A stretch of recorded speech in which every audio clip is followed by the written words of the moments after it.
खुलुमबाय रायजोफोर दिनै आरोबाव आं नोंथांमोननि सिगाङावहाय गुबुन मोनसे भिडिअ लानानै फैबावबाय बे भिडिअआ मोनसे इनफरमेटिभ भिडिअ आरो बे भिडिअआ नोंथांमोननि थाखाय बिरादनो हेल्पफुल जागोन होननानै आं आसा खालामो मानोना दिनैनि बे टपिकआनो जाहैबाय हासुदैजों सन्देरनाय एबा खिनि नालिनिफ्राय फैनाय बेक्टेरियाया माबादि जोंनि देहायावहाय एफेक्ट खालामो माब्रै सन्देरो सासेनिफ्राय सासेनाव बारदेरो सन्देरो नैबेफोरखौहाय आं डिसकास खालामनो थांगासिनो दङ बेफोरबादि देहानि बेरामफोरनि सोमोन्दैहाय जुदि मिथिनानै थायोब्ला जों गावखौहाय माबादि बेफोरबादि बेरामनिफ्राय जों प्रटेक्ट खालामनो आरो जों मबे समाव मा खालामनांगौ माबादि दाहाय जानांगौ देहाफ्राव मा मुलिफोर लोंनांगौ नैबेफोरखौ मिथिनानै थायोब्ला नांगौ समावहाय राइट डिसिशनखौ गावनो लानो हागोन तो बिनि थाखायनो दिनैनि बे भिडिअखौ जायफ्रा नायगोन नोंथांमोननि थाखाय बियो बिरादनो हेल्पफुल जागोन होननानै आं आसा खालामबाय दिनैनि बे भिडिअआनो जाहैबाय इउरिनारि ट्रैक्ट इनफेक्शन माने जायखौहाय जों शर्ट फर्मआवहाय UTI होननानै बुङो गोबां मानसिफ्रानो बेफोरबादि प्रब्लेमजोंहाय जुजियो आरो गोबां मानसिफ्रा मोनथियैनि थाखायनो गोरलै बे बेमारनिफ्रायनो गिदिर गिदिर डेन्जार बेमारावहाय गोग्लैनो गोनां जायो तो बे इउरिनारि ट्रैक्ट इनफेक्शन बा UTIआ मा होननानै बुङोब्ला जोंनि बर' भाषायावहाय बुङोब्ला बियो हासुदै नालिजों रिलेटेड इनफेक्शन आरो बे बेरामा बांसिन हिन्जावफोरनाव जायो माने 100%आवहाय 80 to 90%आनो बेयो हिन्जावफोरनि देहायावहाय जायो हौवाफोरनियावहायबो जायो नाथाय एसे खम जायो आरो हौवाफोरनियावहाय मानोना बे हासुदै नालियाव जे जानाय इनफेक्शन बे इनफेक्शना मेनलि इकोलाई होननाय मोनसे बेक्टेरियानिफ्रायनो बांसिन जायो जाय बेक्टेरिया जोंनि खिनि नालि एबा खियावहाय थायो बेलेग बेक्टेरियाफोरनि थाखायबो जायो एबा बियो भाइरास बा फांगिनि थाखायबो जानो हागौ किन्तु मेनलि बांसिनावहायनो बे इकोलाई बेक्टेरियानि थाखायनो हासुदै नालियावहाय इनफेक्शन जानायखौ नुनो मोनो बे इउरिनारि ट्रैक्ट इनफेक्शन बा UTI जायखौ बुङो जोंनि बर'आवहाय हासुदै नालिनि इनफेक्शन होननानै बुङो तो बे इनफेक्शना मेनलि मोननै रोखोमनि तो बेखौ मोननै भागावहाय भाग खालामनाय जादों तो मोनसेया जाबाय लोअर urinary tract infection आरो मोनसेया जाहैबाय upper urinary tract infection तो बेखौ बुजिनो थाङोब्ला नोंथांमोना स्क्रिनाव होनाय बे पिक्चारखौ नोंथांमोना नायनो हागोन तो गोबाङा साननो हागौ जे जोंनि देहायाव हासुदैया बहानिफ्राय फैयो एसेबां मानि जों जायो लोङो दै लोङो ओंखाम जायो गासैबो मा डाइरेक्टनो जानायजों लोगो उदैयाव थांनानै बेयो मा गहोयो नामा बेफोरबादि नङा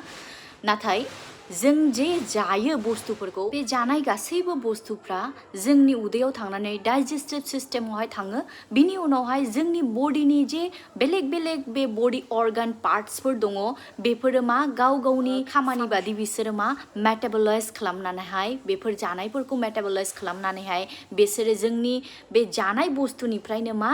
एनार्जि फेट प्रटीन जेसेबां मानि मोजां माबाफोरखौ बेयो गासैबो बे जानाय बुस्थुनिफ्राय बोनानै लायो बे जानायनिफ्राय जे जोंनि देहाया बोनानै लायो एनार्जि प्रटीन फेट नानान रकम बेफोर गासैबो मा जायो थैनि जे थैनि सेलजोंहाय बियो मिलायहोयो बिनि उनावहाय मा जायो जोंनि थैखौ जे फिल्टार खालामो जोंनि थैयाव जेसेबां मानि मोजां बुस्थुफोर दङ मोजांखौहाय जोंनि देहायाव दोननानै गाज्रिखौहाय थैनिफ्राय नाहानगारनायनि खामानिखौ मावो जाहैबाय जोंनि किडनिया जेरैबादि जोङो साहाफोरखौहाय जोङो सगरोना सगरनानै जों सापातखौहाय आलादा खालामो ओमफ्राय साहाखौहाय जों सगरनानै मोजां नाहानो बेबादिनो सगरनायनि खामानि मावो जाहैबाय जोंना किडनिया तो किडनिनिफ्राय जेसेबां मानि मोजां जोंनि देहायाव नांगौ मानिखौहाय किडनिया देहानि थाखाय दोननानैहाय बाखि जे नाङि बे नाङिखौ हासुदैनि फर्मआवहाय बेखौ जोंनि देहानिफ्राय किडनिया नाहानगारो बिनि थाखायनो जोंनि देहानिफ्राय बे गगारनाय जे मैला बे मैलाया हासुदै जानानै किडनिनिफ्राय फैयो बे नोंथांमोना स्क्रिनाव नुदोंना बे किडनिनिफ्राय फैनानै बे थारबादि जे नुदों बे थारबादिया बेनो जाहैबाय नोंने टिउब आरो बियो बेखौहाय इउरेटर होननानै बुङो तो बे इउरेटरनिफ्राय लानानै फैनानैहाय बियो मा हासुदै सिथोबनै बेयो ब्लाडार बे ब्लाडारावहाय फैनानैहाय बेयो जमा जाफैयो बे हासुदै सिथोबनिफ्राय बियो जोंनि देहानिफ्राय ओंखारगारो बेबादिनो जेब्ला इनफेक्शना बे हासुदै सिथोब आरो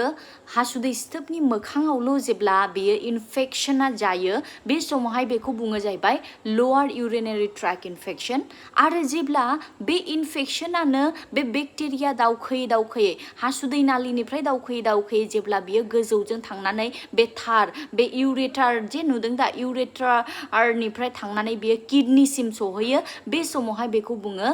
आपार इउरिनारि ट्रेक्ट इनफेक्शन बे बेरामनिफ्राय जों माबादि फाहामथायखौ मोननाय आरो मा खालामनांगौ बेखौ मोनथिनायनि सिगां होमब्ला जों मिथिनानै लाग्रोनि जे बे बेरामा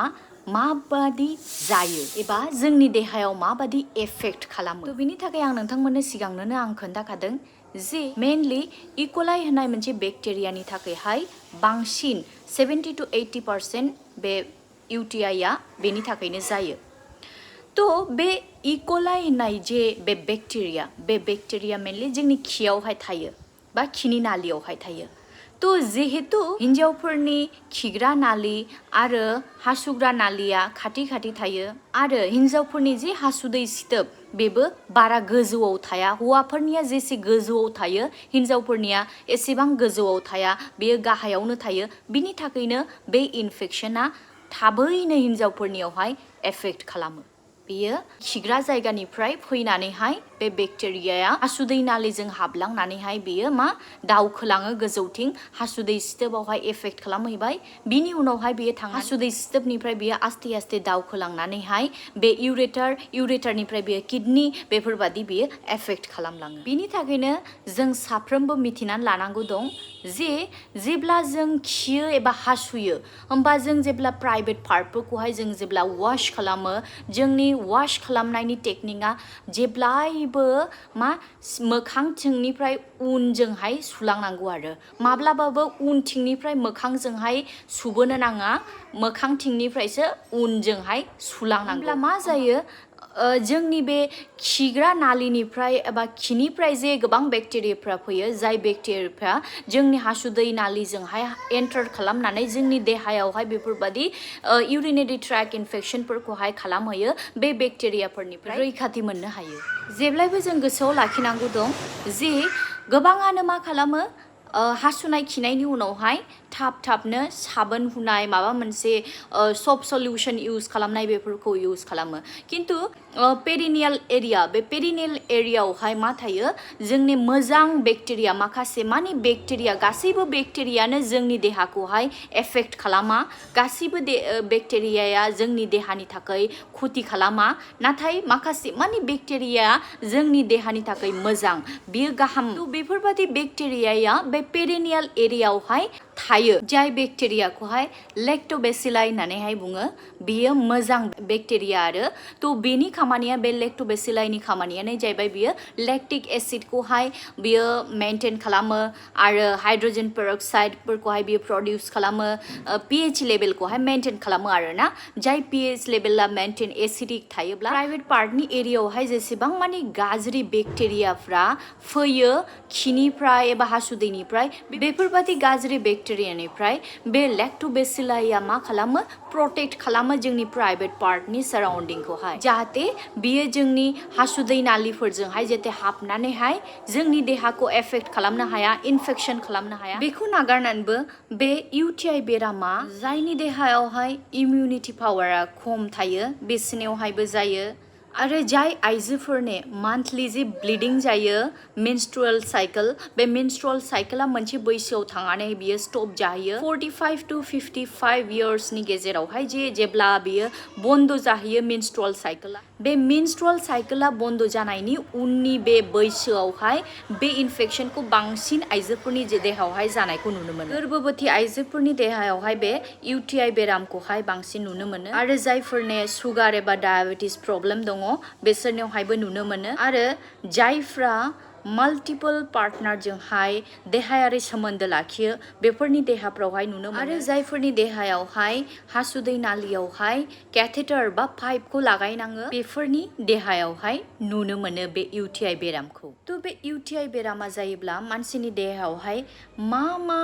लक्षणखौ नुनो मोनो एबा साइन एन्ड सिम्पटम्सखौहाय नुनो मोनो तो बेफोरनो जाहैबाय थाब हासुनो ओंखारनाय हासुखांनायनि उनावबो आरोबाव हासुनो ओंखारफिनबावबाय बायदि मोननाय मावग्लुबनानैहाय लोमजानाय